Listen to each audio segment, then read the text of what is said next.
Olá pessoal, tudo certinho? Hoje vamos conversar sobre a informação entre médico e paciente. Quais são as características dessa informação, como ela deve ser passada, se ela tem limites. Essa questão já foi levada várias vezes à análise do Poder Judiciário. Algumas delas chegaram aos tribunais superiores. A última vez foi no julgamento desse recurso especial no STJ, que relatou o ministro Lázaro Guimarães. Nesse caso, um paciente alegava que teve prejuízos em virtude de não ter recebido uma informação suficiente e que, se tivesse recebido essa informação, não teria se submetido eventualmente ao procedimento que teve sequelas.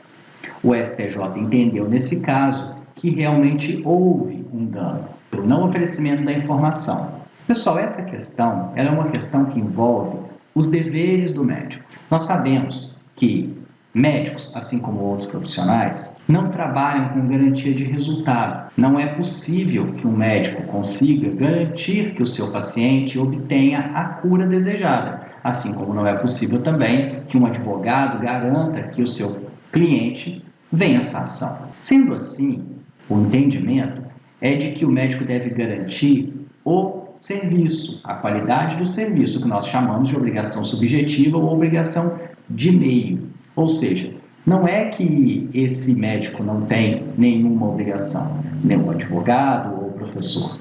Ele tem obrigações que nós chamamos de deveres de conduta. Esses deveres de conduta, então, resumem tudo aquilo que se espera que um paciente receba de um médico. Os deveres de conduta são apenas 4. Primeiro é dever de informação, dever de atualização, vigilância e abstenção do abuso. Hoje nós vamos conversar sobre o dever de informação. Outro dia, podemos conversar sobre os outros 3. O dever de informação ele está previsto no Código de Ética Médica em 2 passagens. Em primeiro lugar, ele está previsto lá no capítulo de Direitos Humanos, que diz que é vedado ao médico deixar de obter consentimento do paciente ou de seu representante legal após esclarecê-lo sobre o procedimento a ser realizado, salvo em caso de risco iminente de morte. Então, ele trata aqui sobre o dever de informação e o direito à autonomia, que é um princípio bioético. A exceção fica para casos de emergência, onde, obviamente, o médico não tem como ficar informando e obtendo consentimento de alguém que está numa parada cardiorrespiratória, né?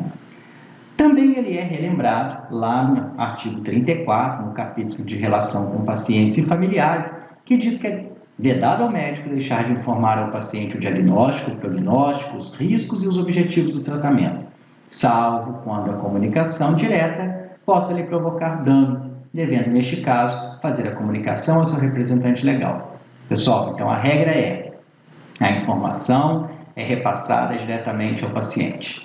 A exceção, quando isso pode provocar um dano ao paciente, ela é repassada ao seu representante legal. Vejam, não há exceção quanto ao representante legal. Ou seja, a informação sempre é repassada a alguém. Sempre. O médico sempre repassa a informação a alguém. Ou ele passa diretamente, ou ele passa ao representante legal. E quem tem representante legal? Qual é essa exceção? A exceção são os incapazes. Os incapazes estão previstos e listados no Código Civil de 2002, Lei 10.406, artigos 3º e 4º. Diz lá que são absolutamente incapazes os menores de 16 anos e são relativamente incapazes os entre 16 e 18, os ébrios, os viciados em tóxico, aqueles com alguma causa transitória, alguma doença psiquiátrica ou neurológica que impede ele de exprimir sua vontade. E os pródigos. Vejam, essas pessoas têm representante legal. E nessa situação, o médico repassará a informação ao representante legal. Aí você me diz, então, todas as vezes que o médico atende um menor de idade, deve tratar com o pai, com o representante legal ou com a mãe? Não, não é isso. Porque ali diz que essa informação será repassada quando prejudicial. E aí eu preciso, então, incluir uma informação. Essa informação será repassada ao incapaz sem compreensão, ou seja, que não pode compreender aquela situação, que não tem a capacidade de entendimento para aquela situação.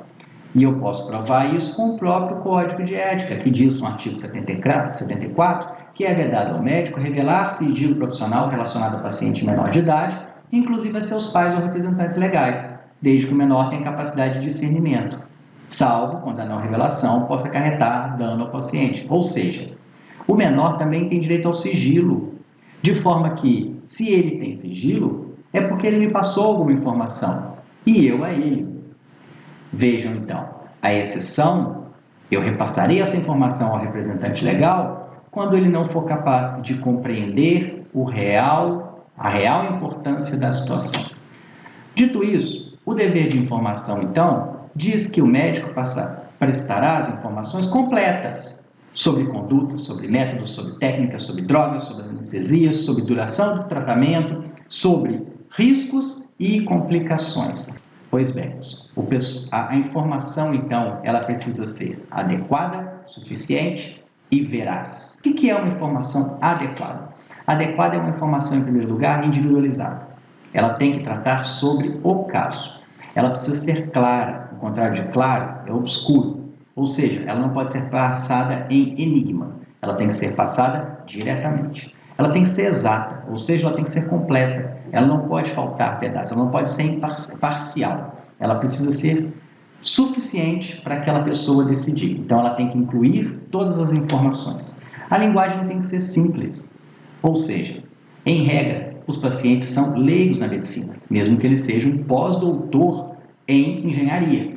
Ela tem que ser legível quando for escrita. Ela precisa estar registrada em prontuário. O médico precisa registrar tudo que fala com o paciente no prontuário? Não. Ele precisa dizer no prontuário que a informação foi repassada. Então, o médico deve escrever no prontuário: paciente informado sobre os riscos do procedimento, paciente informado sobre as complicações possíveis do procedimento, paciente informado sobre os efeitos colaterais possíveis do medicamento. É isso. Por fim, ela preferencialmente deve ser feita com termo por escrito. Essa questão do termo por escrito também foi lembrada pelo ministro Luiz Felipe Salomão, que fez uma bela descrição do seu voto. E ele diz que o ônus da prova é do médico ou do hospital, visto o entendimento do judiciário de que a prova realizada pelo paciente é impossível. Ele não tem possibilidade de provar que aquilo não aconteceu. Cabe ao réu, no caso aqui, que é o médico ou o hospital, provar que isso aconteceu. E se você tem essa informação por escrito, por meio de um termo de consentimento, um consentimento informado por escrito, isso fica mais fácil. Ele tratou isso ainda em outros dois momentos, quando disse que não existe na nossa legislação uma obrigação de que isso seja feito. Não existe. A lei não obriga que o consentimento por escrito seja realizado. Ou seja, a partir de amanhã, não precisa todos os médicos e pacientes ficarem aí fazendo termos de consentimento para todo e qualquer atendimento.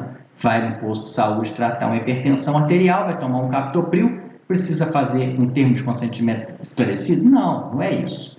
Mas ele lembra que precisa-se estar garantido o estabelecimento de uma relação de negociação. Quando o caso é mais simples, isso pode ser feito de forma verbal. Quando o caso é mais arriscado, é uma cirurgia, é um tratamento com contraste, é um exame um pouco mais complicado. Nesses casos, é interessante que esse tratamento, que essa negociação, que essa informação seja repassada de forma escrita, formal, assinada e discutida. É isso, pessoal. Espero ter ajudado. Agradeço mais uma vez pela atenção de vocês. Se tiver gostado, por favor, dá um like. Se quiser receber mais vídeos como esse, por favor, me sigam aí nas minhas redes sociais. Obrigadão.